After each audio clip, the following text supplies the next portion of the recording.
Hi అండి, welcome to Shailu Vasu YouTube channel. ఎలా ఉన్నారు? బాగున్నారా? నేనైతే చాలా బాగున్నాను. ఏంటి ఈరోజు మ్యాటర్ అనుకుంటున్నారా? ఒక చిన్న మాట ఉంది, అది మీతో షేర్ చేసుకోవాలని వచ్చేసాను. ఏంటో తెలుసా? ఈ రోజుల్లో మనుషులకు విలువిస్తున్నారా ఎవరైనా? ఎంత దగ్గర బంధువులైనా కూడా వాళ్ళకిచ్చే విలువని వదిలేసి మనీకి మాత్రమే విలువ ఉందండి ఈ రోజుల్లో. మనీ ఉంటే మనుషులు అవసరం లేదు అనే రేంజ్లో ఉన్నారు. అలాగే ప్రవర్తిస్తున్నారు కూడా. ఎవరైనా చూడండి, ఖచ్చితంగా ఎవరి లైఫ్లోనైనా కానీ అలాగే జరుగుతూ ఉంటుంది.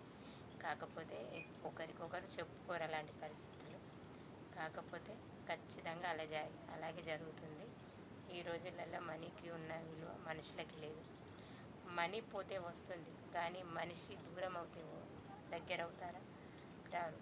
ఈరోజు నువ్వు సంపాదించవచ్చు, నీ దగ్గర డబ్బు ఉండొచ్చు. ఆ డబ్బును చూసుకొని నువ్వు నా అనుకునే బంధువుల్ని నువ్వు దూరం చేసుకుంటే వాళ్ళు నీకు మళ్ళీ దగ్గర అవుతారా? కారు కదా. అలాంటప్పుడు నువ్వు మనిషికి ఇచ్చే విలువ మనిషికి ఇవ్వాలి. నీ దగ్గర మనీ ఉందని చెప్పి మనుషుల్ని మాత్రం అస్సలు దూరం చేసుకోకండి. ఖచ్చితంగా ప్రతి మనిషికి ఇలాంటి సందర్భం వచ్చే ఉంటుంది. నేనైతే ఖచ్చితంగా చెప్పేస్తున్నాను, ఈ రోజుల్లో మనిషికి ఇవ్వాల్సిన విలువ ఎవరు ఇవ్వడం లేదు.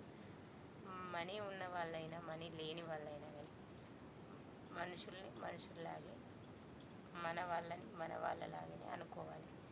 మన దగ్గర మనీ ఉండి వాళ్ళ దగ్గర లేదు, వాళ్ళతో నాకేంటి అని వాళ్ళని కించపరిచేలాగా మాత్రం అస్సలు చేయొద్దు. ఒక మనిషి విలువ మనిషికి కాకపోతే ఎవరికి అర్థమవుతుంది? అతను వాళ్ళతో నాకేంటి పని అని అనుకునేలా ఎందుకు ఎవరైనా సరే అలా ఇప్పుడు ప్రవర్తించవద్దు. ఎదుటి మనిషి ఎంత బాధపడతాడో మనం అర్థం చేసుకోవాలి.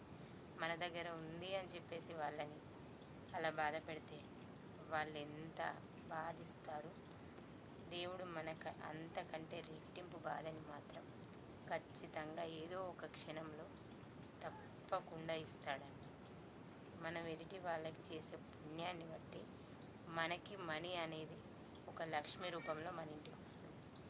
మన ఇంటికి లక్ష్మి వచ్చిందంటే మనం ఇతరులకు ఎంతో హెల్ప్ చేస్తున్నాం, ఎంతో సహాయం చేస్తేనే మనకి మన ఇంటికి లక్ష్మి అనేది వస్తుంది.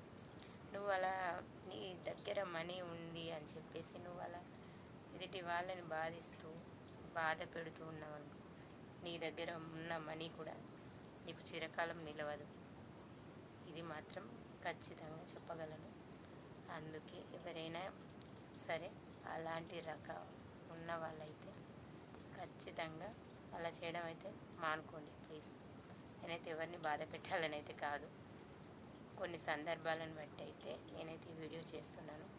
ఎవరికైనా ఇలాంటి సిచ్యువేషన్స్ జరిగి ఉంటే నాకైతే కామెంట్లో పెట్టండి. నాకు కూడా కొంచెం ఎంతమందికి ఇలా జరిగిందో తెలుసుకోవాలని ఉంది. ప్లీజ్ ఏమనుకోకుండా నాకు సపోర్ట్ చేయండి. నా ఛానల్ని సబ్స్క్రైబ్ చేయండి. వీలైతే ఒక లైక్ కొట్టండి.